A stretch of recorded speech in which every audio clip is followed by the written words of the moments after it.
My name is Aurelia Wynn. I'm the owner and operator of Wynn Publications. And so today I have the pleasure of speaking with someone who I've been working with for a really long time now, author Miss Juva Threat. Welcome. How are you? Thank you. I am wonderful. Thank you so much for having me on the Author Spotlight. I've been looking forward to this. Oh, yeah, me too. And so before we get off into the questions, I have to let everybody know today is your birthday. Woo! Happy birthday to you. That's yeah, so I'm so glad that you chose today to spend just a few minutes with me and ask you some questions about your author journey. And so without further ado, let's go ahead and get into it. If you don't mind telling us a little bit about yourself and what you do full-time outside of writing. Awesome. I'm Juva Threat Alexander, and full-time I am in the financial realm, financial services. I basically support financial executives. And that is my traditional, what I call my traditional 9 to 5. And but my career is writing and speaking and being the amazing creative that God made me to be. Yes, ma'am. Okay, awesome. So tell us about your latest book that you have there. Okay, so this is actually my very first book. It is a memoir. It is entitled From the Pole to the Pulpit. It covers the time in which I spent in this lifestyle of exotic dance. And I did it for almost 2 years. And so I've always been a writer. I've always edited, and I've always just kind of, just journaled. And I knew that I was called to write, period. But in order for me to be able to write all of these millions of little stories and things that are in my head, I knew that I was told that I specifically needed to write this piece first, that I needed to share my story. And so after I embraced the concept, especially when God dropped it in my spirit, the title From the Pole to the Pulpit, I was like, oh my gosh. I thought I would make it a fictional and I'd create this super character and all this other stuff, but he said no. So the moment that I started writing, and I mean old school writing, like pen and paper were actually composition book, and I just started writing, he just started pouring into me that this was for a greater purpose than just what it is that I thought that I was going to accomplish, but to be able to impact the lives of millions of people that were just kind of stuck. Just as I was stuck, to be able to speak to people that are stuck doing anything. And it doesn't necessarily have to be a sex-based industry job, but anything that God did not specifically design for you. So that was the purpose of the book. And so I did it. I was obedient about it. So From the Pole to the Pulpit, I wrote it. From there, I was offered the opportunity to write for a play series. There's an annual play series called the Blue Series. One of my close childhood friends, Mr. Anthony Page, he actually puts on this amazing annual play series where he introduces new playwrights and he matches them up with new directors. We are responsible for going out and holding auditions for our play. So I wrote a play that was based off of From the Pole to the Pulpit. It was just a one act, so it lasted maybe about 15 to 20 minutes. But in that one act, I was able to tell the story of From the Pole to the Pulpit from the eyes of those that were closest to me. And the title of the play that I wrote is called The Pink Tackle Box. And it was directed by an actress, a fabulous actress here in Atlanta. She's an actress, but she had an eye for directing, and her name is Tammy Waller. And we had an amazing list of actors, and it's just been, this particular book has just opened up so many avenues. I can't even begin to tell you where it all just kind of started. Just lots of things. Oh wow, that sounds awesome. Okay, so I guess I want to know more about kind of what you said. You said the Pink Tackle Box was more so coming from those who knew you. Was it during the time that you were a stripper? Or yes. Okay, what did they have to say about it? Exactly. So I took people that were mentioned in the book directly, because people always want to know, okay, well, as I've kind of gone with the book and I've had different signings and met with book clubs and things like that, people always want to know behind the scenes, and they have the opportunity to speak with me. Oh my gosh, what did your husband think? And what was he a pimp? And what about your mom and the close family member? You seem like you were really close with this person. What did she think? And so I put all of those people together, and I allowed them, I gave them a voice, so to speak. So I gave my mother a voice. I gave my husband a voice. I gave my close family member a voice so that they could tell their part as to, because, when we do stuff, whether it's good, bad, indifferent, whatever, it has a way of impacting those that are closest to us. Yeah. And people wanted to know. They wanted to know. And so I allowed them that opportunity to tell their story through the Pink Tackle Box. Oh, wow. So was it mostly positive, or what was the general reaction, without giving away too much, I guess? You mean the reaction from the people? Yeah, the reaction from the people. From audience and stuff. Oh, people seem to really, really love it, because this is the thing. Being a stripper, exotic dancer, whatever, it is so taboo. People don't want to talk about it. And then not only that, people don't want to. It's kind of one of these things like where, kind of out of sight, out of mind. You don't think about the stripper. You don't think about that person having a family. You don't think about that person being able to have morals, and to be able to discuss things, and to have people that really care about her, and to be able to say, hey, this hurt me, or hey, this led me down the wrong track, or hey, I felt less than a man knowing that my woman was out here doing this, or hey, you were grown, so I had to let you make your own decisions as your mom, but I love you and I'm proud of you still. So everybody had different emotions, but the thing is that the audience, they could relate.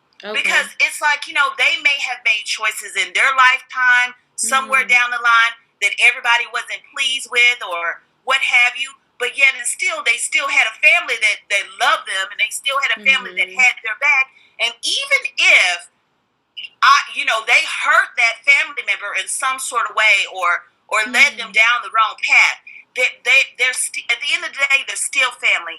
And I wanted people to embrace relationship, and embrace speaking the truth for real, speaking the truth in love, So that is that. So the audience, their takeaway, I think it was just as my takeaway, is that, hey, forgiveness is real, healing is real. And at the end of the day, we are all people. We all have a plan, and we all have a purpose, and we can overcome and get through to the other side. And we do learn, and we do grow. And so I didn't sugarcoat anything. Oh, wow. And I think the audience, they got that. Oh, wow. Okay, definitely. I have not read it yet, but I'm definitely looking forward to it. That sounds amazing, because I agree. I think a lot of people can definitely relate. Like you were saying, we all have sinned. We'll just say that. We all have sinned and done something maybe that wasn't approved by others, and just to be able to come back and overcome that is definitely a story that I think a lot of people can relate to, and would love to read. And so definitely, if you're watching this, pick it up, check it out. I highly recommend it. Just from listening to you talk about it, I'm so blown away. So then my question is, what was the toughest part, I guess, in writing this book, or just in overall becoming an author? I started off, like I said, I've always been writing, but my main thing was I was editing other people's work. I've been editing other authors' work and things like that for a while, for a few years. And so I think the hardest part of getting into being an author was not necessarily the writing, but the whole self-publishing thing. Okay. Because, it's a totally different aspect, whereas I could make your book published ready, but getting it in there and doing it yourself, making sure that you partner with somebody that is able to connect to the vision that you may have in your head for a cover. I couldn't have created this cover on my own for anything. But being able to connect with just the right designer that's able to connect with your story, and they have a vision behind it, and just being able to connect with the right people. The hardest part was just the self-publishing aspect of by itself, and just learning different pieces and different parts. Okay, you cannot necessarily get the freebie edit all the time. Although somebody might be really good at editing, but you need to allow somebody to go in there that knows what they're truly doing. Especially somebody that, it's different in editing a paper, right? Yeah. We're checking for grammar and all this other stuff. But when you and I know when we're doing an edit for a novel or a book, it's totally different. Whereas I may edit the daylights out of your stuff, but when you try to edit your stuff yourself, it doesn't work because you think your stuff sounds great and beautiful and glorious. Hey, I wrote it and it sounds good. Yeah. But when you send it to a real professional editor, you see a tremendous difference because they're able to do the same thing that you're doing as an editor. They are able to catch a hold of the vision, and they're able to see what it is that you missed, not just grammar and things like that, but they may be able to throw in a word to make it pop and make sense. So putting all of the little pieces together as far as self-publishing, that was the hardest part of authorship. Writing is writing. It's fun. You write. Yeah. But the whole getting published ready, that was the hardest part for me. Oh, wow. Okay, so I want you to talk more then about editing, because the other night I was talking to another author, and, he was talking about how he wished, things with his editor would have went a bit different. And I said, well, how did you find them? And he said, well, they were referred to me through a friend. And I said, okay, what kind of questions did you ask, or what kind of research did you do? And he really couldn't give me too much of an answer. So do you have any advice? What do you look for when looking for an editor? What's your process that you go through before you hire somebody? Well, I want to make sure that the person has, first of all, experience. And I know that for me, looking for an editor is, of course, it's easier now that I'm realizing that I cannot edit my own stuff. But I know because I edit other people's work, and you get manuscripts. And so I want to make sure that that my editor is able to, first of all, I want to make sure that they believe in what it is that I've written, because that's important. And because even as an editor, I don't just take any project. I just don't. I don't take any and every project. If something isn't necessarily speaking to the truth of who I am or whatever, and don't get me wrong, it doesn't have anything to do with genres of books or whatever, because I'm a reader. I'm an avid reader. I love all types of subjects. And truth be told, I am one of these type of writers that and readers that I like to dive into the topics that are taboo, that people don't want to talk about. That's just my thing. That's just probably who I am. But certain, when looking for an editor, I want to make sure that somebody believes in what it is that I'm writing about, and that they have a clear concept. Because if they have a clear concept of what it is that I've written about, or have some sort of knowledge, then they are able to, when it comes to being able to make sure that my body of work flows and that it makes sense, that editor is able to comprehend that. I want to make sure that my editor is responsive, so, I ask things about your turnaround time. And it is perfectly okay with me if I get an editor that says, hey, I kind of like to take my time because, it's not an easy, because it isn't like an easy process. Truth be told, as an editor, you are still writing, you are still helping to write somebody else's stuff, and it's all fine and it's all beautiful, but I don't want somebody rushing through it. So I want to make sure that an editor doesn't have too much work going on and that they're distracted. Granted, it's okay if you're able to multitask, because that's cool. But I want to make sure that you're able to treat my work, as if it's really important to you, and to be able to kind of take your time. I want to make sure that they that they have a process. They're able to explain to me what it is that you're doing, and they're not afraid to educate me and let me know the process itself, because sometimes, knowledge is so important. And I think that that's something here when you are a creative and you're an independent author, people don't want to share information. That's why I absolutely love this platform, because it's like, why not share? Why not share? There are millions, if not billions, of writers. Yeah. And why not share? We don't all have the same audience, and so what if we do? Yeah. Yeah. Yeah, exactly.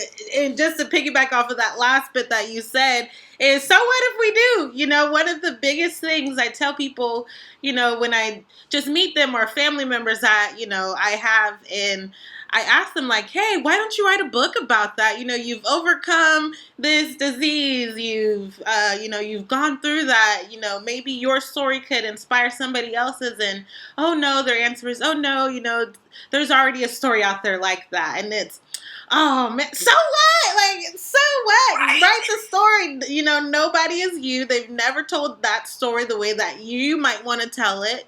And then so what? The example that I use is whenever you go into a grocery store, right? And you want to go and get some bread or some milk. And you look at the shelf and you realize that there's about 50 different options. If not, maybe more or less, but there's so many different options of bread. Like, you can make bread in so many different ways. They have multi-grain, wheat bread, white bread, small bread, thick bread, different kind of things, and it's all bread. And I use that example and say, though your book might be a memoir, it's not going to be the same as another memoir. Or though your book is about breast cancer, it's not going to be the same as somebody else's. And so I definitely 100% agree that, so what? Share your information, put it out there, educate somebody, make that impact. And tell your story. And so, absolutely. Okay. So, then what other advice? Because I feel like we've been dropping a lot of gems. And if you're listening to this and you don't have a pen and paper, pause it. Pause this video right now and go get a pen and paper. I say this in every episode. Get your pen and paper out, because you're definitely going to learn something every time. So what advice or lesson can you offer to other writers who are listening right now? Other than what you said. For the person that desires to write, because you have plenty of people that are writers. Mm-hmm. Plenty of people that are writers. For all of my writers that are pursuing authorship, that want to become an author, because you can write all day, but if you want to become an author, you have to put in work. And the very first question people always ask me, because of course you know how it is. All of a sudden, you know somebody that wrote a book, you know an author, so you're like, oh, well, how'd you do it? I am the one that I will share with you. But the first things first, you got to write. Mm-hmm. You've got to write. Just write.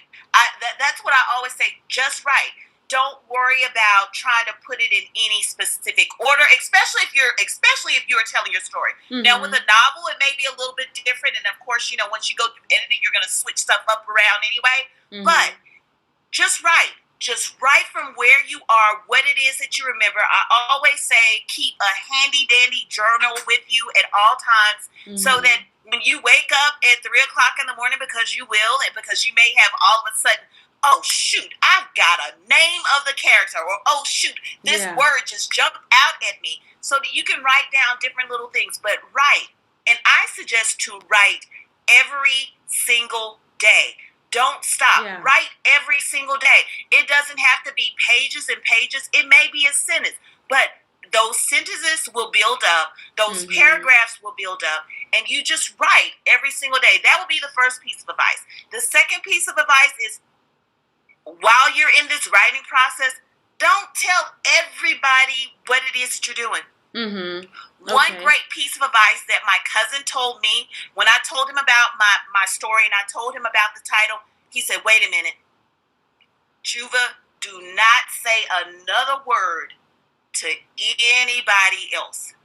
And at first I was like, why? But now I understand. It's not for everybody to necessarily know in the beginning, because you need to focus on different other aspects, and there's a time and a place for absolutely everything, and it's important to protect your stuff.